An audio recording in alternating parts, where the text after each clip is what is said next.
Coming up on UT10 News, a look at why library now means more than just books. And we'll also examine how vaping can cause death, but it's not how you may think.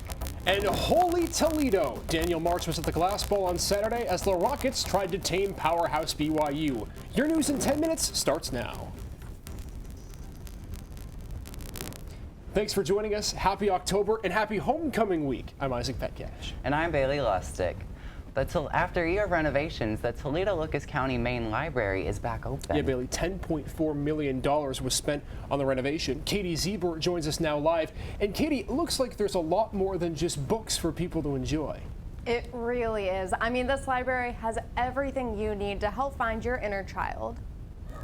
This new library is created to be a doorway for kids to grow and a safe haven for those that need it. Be a pirate on a ship, paint with your fingers, solve mysteries, even create new music. The main library is more than a room with books, but it has those too. While a lot has changed in the last year, some special things have stayed the same. Part of the library's tradition is picking up where school leaves off. The days when school doors closed, the libraries are still open.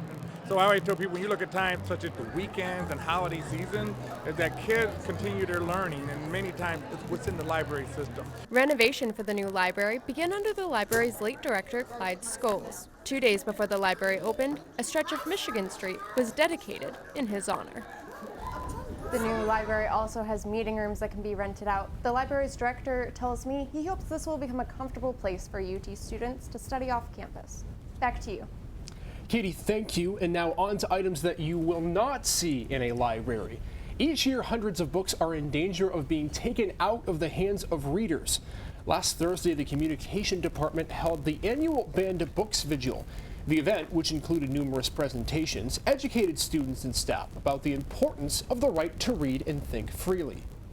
The moment somebody can decide what we are going to read, then that's going to limit our horizons, it's going to limit our intellectual ability.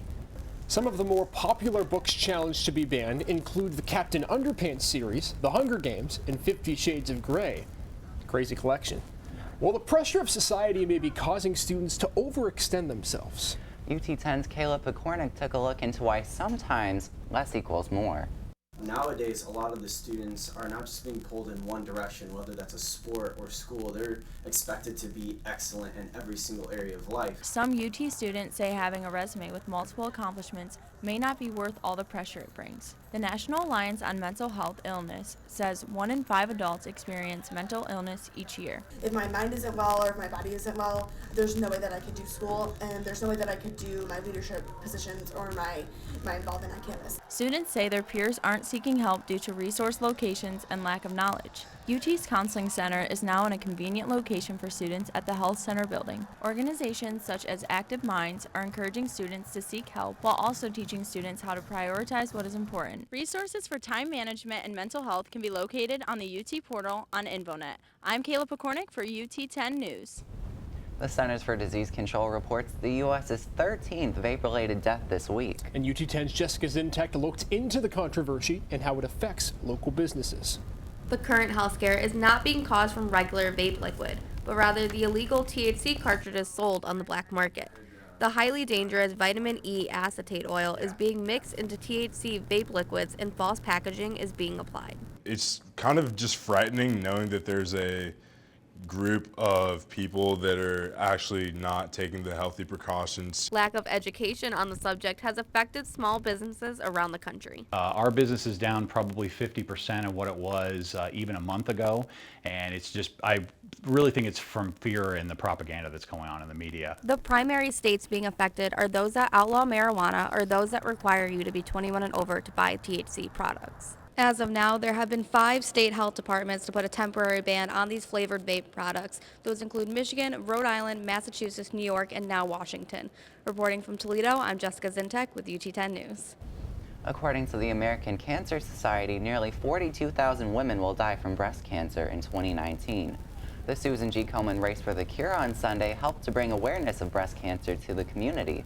The American Cancer Society also recommends annual mammograms for women ages 45 to 54. The treatments have changed dramatically, and with earlier diagnosis, patients are living longer. The Dana Cancer Center is hosting a free mammography screening on October 11th at the University of Toledo Medical Center. TARTA's new transportation hub is making it easier for the community to access the bus systems. In August, TARTA moved its bus lineup from Jackson Street to the corner of Huron and Cherry. The new transit hub is in a busier location, which makes it easier for more people to catch a bus. Passengers are now able to receive better access to staff, on-site security, and much more. The lineup over on Jackson Street had been in place since the early 80s, so the model really didn't make sense for passenger needs. To stay updated with TARTA and the new lineups, visit UT10news.com and click on the TARTA link. The Monarch Butterfly population is up 114%. This is the highest since 2006, according to the Monarch joint venture. President Obama's 2015 campaign to save the monarch included new populations of milkweed plants.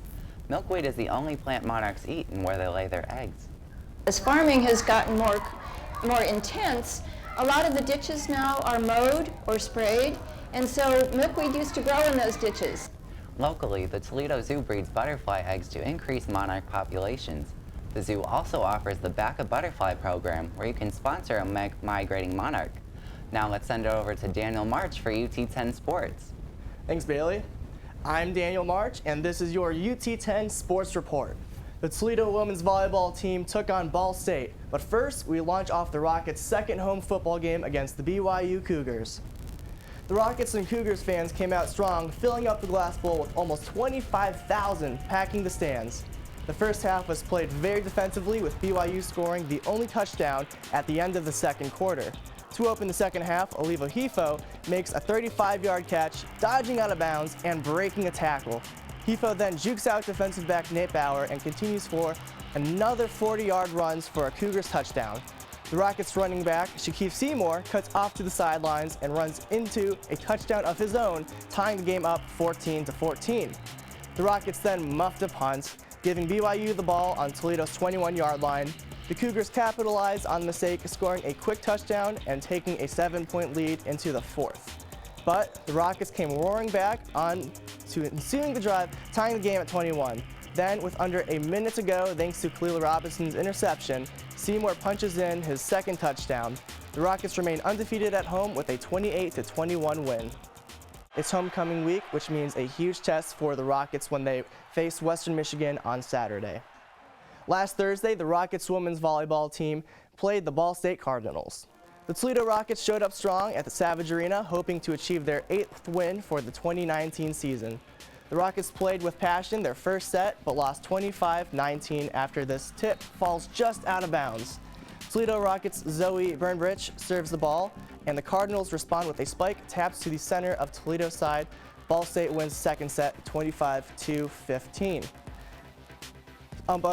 In the third set, the Rockets get a block to the face as they attempt to win their first set to get back into the match. Toledo made it difficult on match point with some great defensive play, but Sydney Van Beek would eventually put it away, sealing the sweep for the Cardinals.